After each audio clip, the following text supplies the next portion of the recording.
दूसरे जो मुकदमे की गिरफ्तारी है वो 3 जजमेंट्स की खिलाफ वर्जी होगी। एक आसिफ जरदारी का केस है, सुप्रीम कोर्ट ऑफ पाकिस्तान की जजमेंट है। दूसरा chief justice Peshawar high court justice Ibrahim साहब ने अभी फैसला किया एक ताज़ा, ये उसका केस है। और तीसरा जस्टिस बाबर सत्तार साहब की जजमेंट है, जिसमें उन्होंने ये कहा हुआ है कि किसी और केस में इनको गिरफ्तार ना किया जाए। शानदाना गुलजार का केस है और आफरीदी का केस है। अगर कोई सुप्रीम कोर्ट को, इस्लामाबाद हाई कोर्ट को, पेशावर हाई कोर्ट को, मुल्क के निज़ाम अदल को रोंद कर ऊपर से गुजरना चाहे तो दूसरी बात है। आइन और प्रेसिडेंट लॉ वो मैंने आपके सामने बता दिया है। अच्छा, एक बड़ी इंपॉर्टेंट बात ये याद रखिए, हमारी जिद्दोजहद कोई किसी एक मुकदमे के खात्मे के लिए, एक जेल से रिहाई के लिए नहीं है। बेशक हम आप सब बड़ी जेल में हैं, बेशक हम आप सबको रिहा करवाना चाहते हैं। आप सबके घरों के चूल्हे बंद कर दिए गए हैं 16 माह में, हम उसके खिलाफ हैं। आप सबके ऊपर वो जुल्म हो रहा है इस वक्त मुआशी तौर पे। पाकिस्तान मईशत का कब्रिस्तान बन गया, इंसानी हुकूक का कब्रिस्तान बन गया, औरतों के हुकूक का कब्रिस्तान बन गया। कल मुझे एक साहब मिले, वो कहते हैं मैं यूएन के साथ काम करता हूँ ह्यूमन राइट्स पे। तो मैंने कहा क्या काम करते हैं? कहता है फाटा और अफगानिस्तान में हम खवातीन के हुकूक के लिए। मैंने कहा लाहौर की खवातीन अजनबी हैं तेरे लिए? सर, ये पॉलिटिकल डेवलपमेंट के बावजूद तय हुआ है कि रहा नहीं किया जाएगा। सर आप ठीक है, करिए। ये जिसने तय किया उसका नाम बताओ, मैं तबसरा करूँ। साइफर में भी आप उसमें भी आज दोबारा से कोई गिरफ्तारी भी तो हो सकती है, अगर किसमें रिलीफ मिल जाए। साइफर केस में पकड़ सकते हैं। साइफर को 2 दफ़ा national security council of Pakistan ने कहा है कि साइफर आया था मीटिंग में, सब ने देखा है। साइफर का मुकदमा अगर बन सकता है तो 350 लोगों पे बन सकता है, इमरान पे नहीं बन सकता।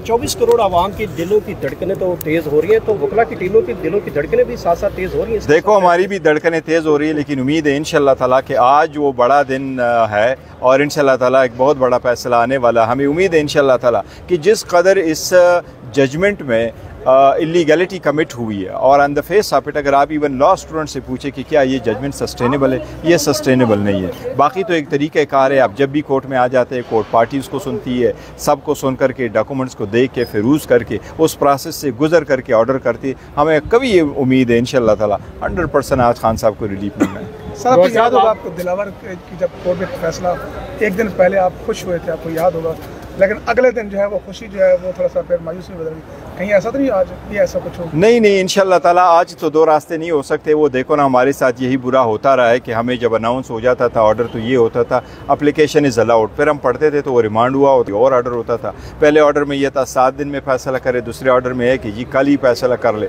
और जितनी कमिटेड हुई है। लेकिन देखो, एक ऑर्डर आ गए, जजमेंट आई है, कन्विक्शन इन सेंटेंस उन्होंने अनाउंस कर दी।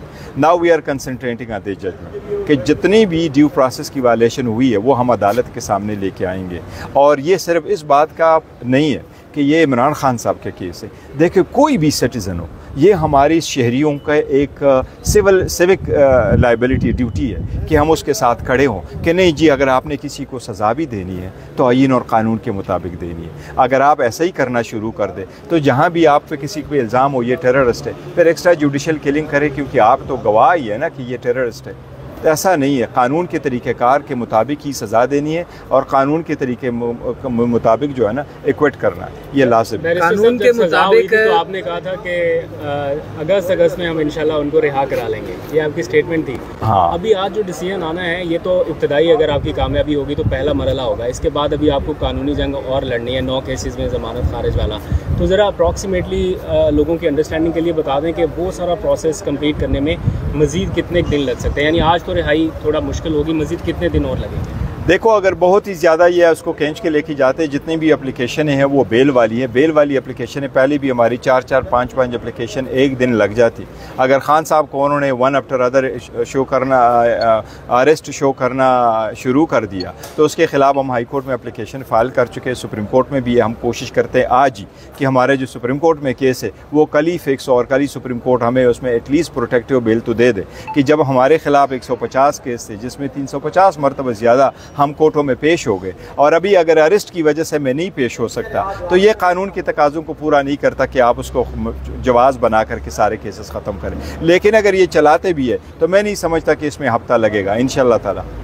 आपने कहा कानून और आइन के मुताबिक फ़ैसले होने चाहिए। पिछले फ़ैसले जज हुमायूं दिलावर साहब के लेकर अभी तक जितनी अपील हाई कोर्ट के अंदर चली है, वन आप सुप्रीम कोर्ट भी 2 दफ़ा चक्कर लगा चुके हैं, सारा कुछ आइन और कानून के मुताबिक हुआ? देखो, आइन और कानून के मुताबिक नहीं हुआ, तभी तो अदालतों के सामने हमने ऑब्जर्वेशन दी, रिजर्वेशन सब में सबमिट कर दी, अपनी सबमिशंस कर दी। और इससे बढ़कर क्या हो सकता है कि हाई कोर्ट का जज आपके ख़िलाफ़ ऑब्जर्वेशन दे, सुप्रीम कोर्ट का जज का है। मैं आपको ये कह रहा हूँ कि अगर कोई भी आवर जज होता और उसके बारे में ऐसी ऑब्जर्वेशन जो सुप्रीम कोर्ट ने दी और 3 जजेस ने दी कि जज को क्या जल्दी थी कि इसने फैसला किया। हाई कोर्ट के जज साहब ने, चीफ जस्टिस साहब ने कल आपके सामने कहा कि मैंने ऑफ द रिकॉर्ड भी उससे पूछा इस जल्दी के बारे में। मैं समझता हूँ अगर कोई भी सिविलाइज वर्ल्ड होता वो जज कब के रिज़ाइन दे चुका होता।